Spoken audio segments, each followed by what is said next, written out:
آج ہم تھوڑا سا مڈل ایسٹ کے بارے میں جاننے کی کوشش کرتے ہیں۔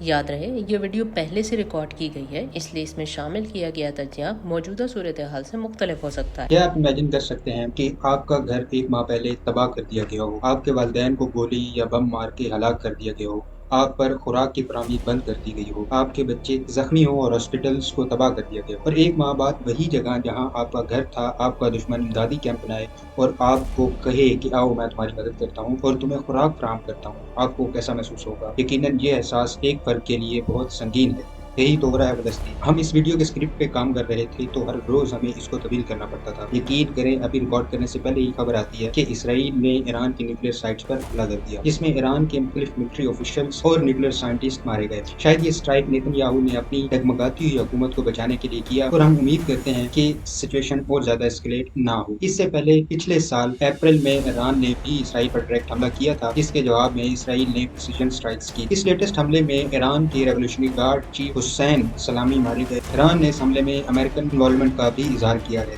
لیکن U S secretary of state Marco Rubio نے اس کو ڈینائی کرتے ہوئے کہا ہے کہ ان کی اس میں کوئی انوالومنٹ نہیں ہے۔ اسرائیل میں اسٹیٹ آف ایمرجنسی لگا دی گئی ہے، سکولز اور ایئرپورٹس کو بند کر دیا گیا ہے اور پبلک گیدرنگز پر پابندی لگا دی گئی ہے۔ اسرائیل کے مطابق انہوں نے یہ حملہ اس لیے کیا کیونکہ ایران 50 سے زیادہ نیوکلیر بم بنانے کی کیپیسٹی تک پہنچنے کے قریب تھا اور اس سے اسرائیل کے وجود کو خطرہ تھا۔ آف کورس اس سے ثابت ہوتا ہے کہ اس حملے کا مقصد ڈیفنس سے زیادہ ڈومیسٹک پبلک سپورٹ اپنے حق میں کرنا تھا، یعنی نیتن یاہو کی گورنمنٹ بچانا تھا۔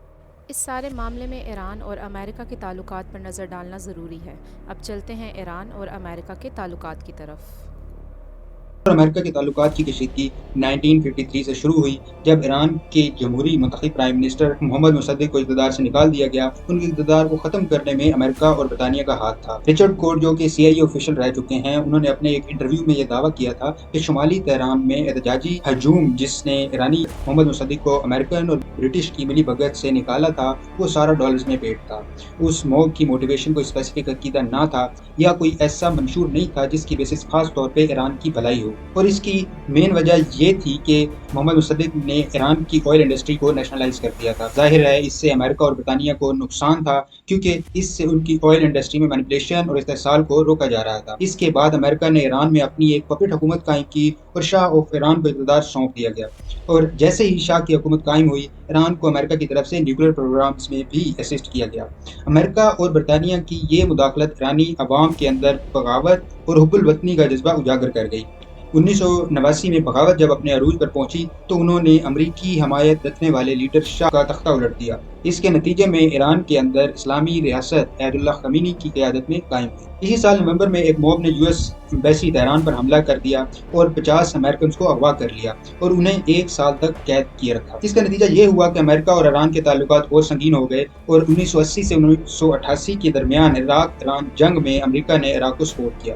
اس جنگ کے آخر میں ایک تخمینہ کے مطابق 10 لاکھ لوگ مارے گئے۔ اس عرصے میں ایران نے لبنان کے اندر امریکن ملٹری بیس کو ایک سوسائڈ بمبر کے ذریعے ٹارگٹ کیا، جس کے نتیجے میں 241 امریکی فوجی مارے گئے۔ امریکہ نے اس پر ریئیکٹ کرتے ہوئے 1983 میں ایران کی ریاست کو دہشت گردی کا اسپانسر ڈکلیئر کر دیا۔ اس کے کچھ سال بعد 1988 میں امریکن نیوی نے ایرانی جہاز فلائٹ 655 کو شوٹ کر دیا۔ اس کے اندر موجود 298 مسافر مارے گئے۔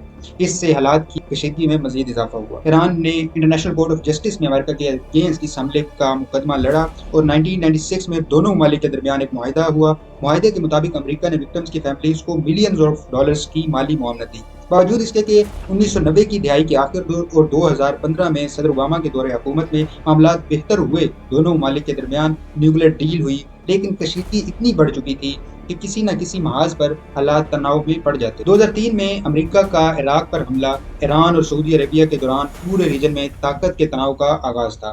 ایران کی اکانومی نیوکلیر پروگرام کی وجہ سے بہت کمزور تھی، البتہ 2013 کے الیکشن کے نتائج میں منتخب ہونے والے اعتدال پسند صدر حسن روحانی ایک امید کی کرن کے طور پر سامنے آئے۔ انہوں نے ایران پر لگائی گئی اکنامک پابندیوں میں رعایت کے بدلے نیوکلیر پروگرام کو سلو کرنے کا عندیہ دیا، اور 2015 کی ایران نیوکلیر ڈیل ہوئی، جس سے یہ نظر آتا تھا کہ ایران اور امریکہ کے تعلقات اب نارمل ہونا شروع ہو گئے ہیں۔ بدقسمتی سے صدر ٹرمپ نے 2018 میں نیوکلیر ڈیل کو ختم کر دیا۔ اس کی بہت وجوہات ہو سکتی ہیں، لیکن پاپولر لیڈرز میں اپوزیشن کو ہر طرح سے کرش کرنے کا رجحان اس ڈیل کو ختم کرنے کی ایک بڑی وجہ سمجھی گئی۔